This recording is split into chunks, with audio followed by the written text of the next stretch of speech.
Radhe Radhe friends. ओम गम गणपते नमः। ओम नमो भगवते वासुदेवाय। प्रेरणादायक कहानियाँ। बच्चों के लिए कहानी की जब भी बात आती है तो हर कहानी अपने आप में कोई ना कोई सीख या प्रेरणा लिए होती है।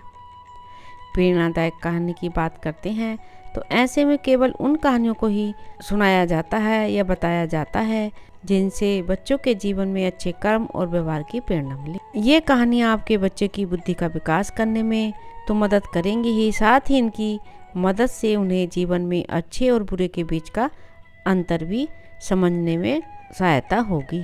इतना ही नहीं, ये कहानियाँ बच्चों को बड़ों का आदर, मित्रों से अच्छा व्यवहार व लोगों के प्रति विनम्रता का पाठ भी पढ़ाएंगी। ये सिर्फ बचपन में ही नहीं बल्कि युवावस्था में भी उनका मार्गदर्शन करेंगी। अगर आप भी चाहते हैं कि आपका बच्चा भविष्य में बुद्धि और विकास की कसौटी पर खरा उतरे तो इन प्रेरक लघु कहानियों के जरिए आप खेल खेल में अपने बच्चों को ज्ञान के सागर में ले जा सकते हैं। स्वामी विवेकानंद जी की प्रेरक कहानी। स्वामी विवेकानंद जी की प्रेरक कहानियाँ। घमंड कभी न करने का ज्ञान। बात उस समय की है जब स्वामी विवेकानंद अपने लोकप्रिय शिकागो धर्म सम्मेलन के भाषण के बाद भारत वापस आ गए थे। अब उनकी चर्चा विश्व के हर देश में हो रही थी। सब लोग उन्हें जानने लगे थे। स्वामी जी भारत वापस आकर अपने स्वभाव अनुरूप भ्रमण कर रहे थे। इस समय वे हिमालय और इसके आसपास के क्षेत्रों में थे। एक दिन वो घूमते घूमते एक नदी के किनारे आ गए। वहाँ उन्होंने देखा कि एक नाव है पर वह किनारा छोड़ चुकी है। तब वे नाव के वापस आने के इंतजार में वहीं किनारे पर बैठ गए। एक साधु वहाँ से गुजर रहा था। साधु ने स्वामी जी को वहाँ अकेला बैठा देखा तो वह स्वामी जी के पास गया और उनसे पूछा, तुम यहाँ क्यों बैठे हुए हो? स्वामी जी ने जवाब दिया, मैं यहाँ नाव का इंतजार कर रहा हूँ। साधु ने फिर पूछा, तुम्हारा नाम क्या है? स्वामी जी ने कहा, मैं विवेकानंद हूँ।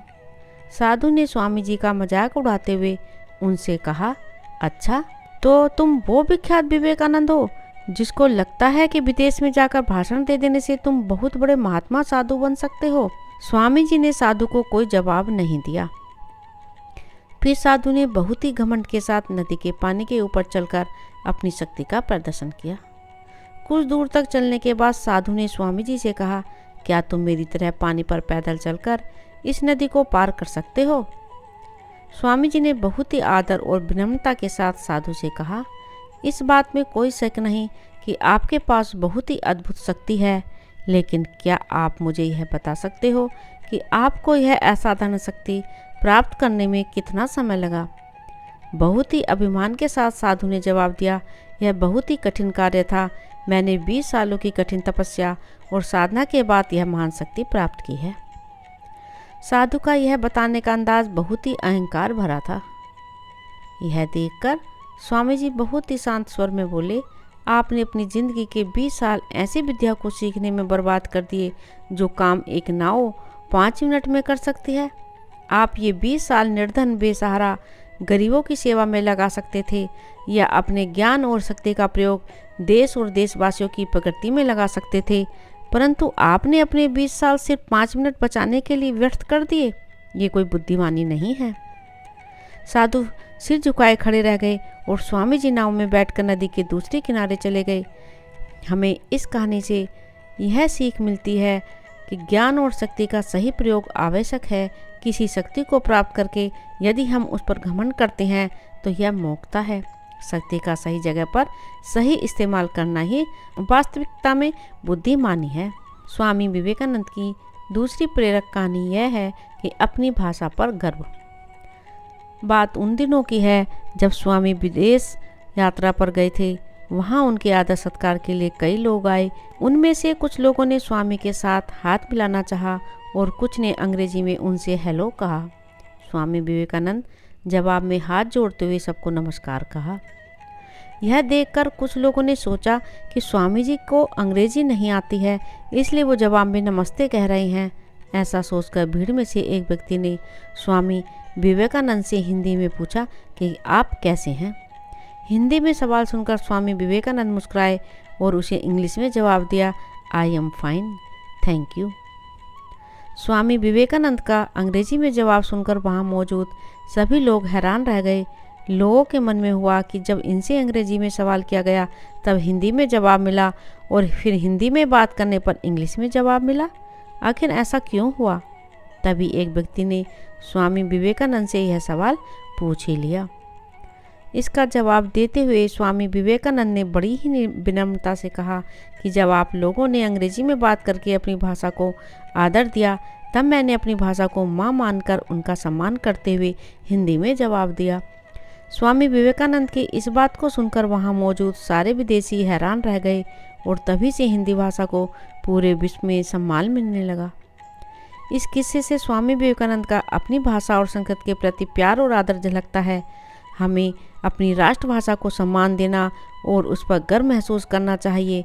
साथ ही अन्य भाषाओं का भी इतना ज्ञान होना जरूरी है कि हम सामने वाले की बात को समझ सकें। स्वामी विवेकानंद की प्रेरक कहानी माँ की महिमा। माँ की महिमा का बखान जितना भी किया जाए वो कम है। माँ के प्यार का कर्ज कोई नहीं चुका सकता और माँ की ज़रूरत क्या है इसे स्वामी विवेकानंद ने बखूबी समझाया है। जानिए इस कहानी में। एक बार किसी व्यक्ति ने स्वामी विवेकानंद जी से सवाल किया, दुनिया में माँ की महिमा इतनी क्यों है और इसका कारण क्या है।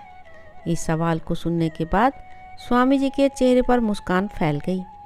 इस सवाल का जवाब देने के लिए उन्होंने उस व्यक्ति के सामने एक शर्त रखी। विवेकानंद जी की शर्त के अनुसार उस व्यक्ति को 5 किलो के पत्थर को एक कपड़े में लपेटकर उसे अपने पेट पर 24 घंटे तक बांधना था और फिर स्वामी जी के पास जाना था। इसके बाद उसे अपने सवाल का जवाब स्वामी विवेकानंद जी से मिलना था। स्वामी जी के कहे अनुसार उस व्यक्ति ने एक पत्थर को अपने पेट पर बांधा और वहां से चला गया। अब उसे पत्थर बांधे बांधे ही अपना सारा दिन भर का काम करना था, लेकिन उसके लिए ऐसा करना मुश्किल हो रहा था। पत्थर के बोझ के कारण वह जल्दी थक गया। दिन तो जैसे तैसे गुजर गया, लेकिन शाम होते होते उसकी हालत खराब हो गई।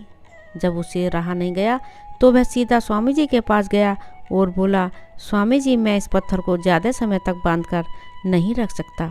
सिर्फ एक सवाल का जवाब जानने के लिए मैं इतना कष्ट नहीं सह सकता।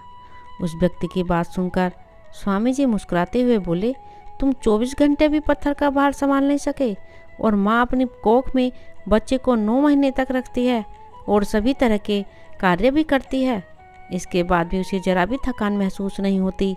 इस पूरे संसार में माँ जैसा और कोई नहीं है जो इतना शक्तिशाली और सहनशील हो।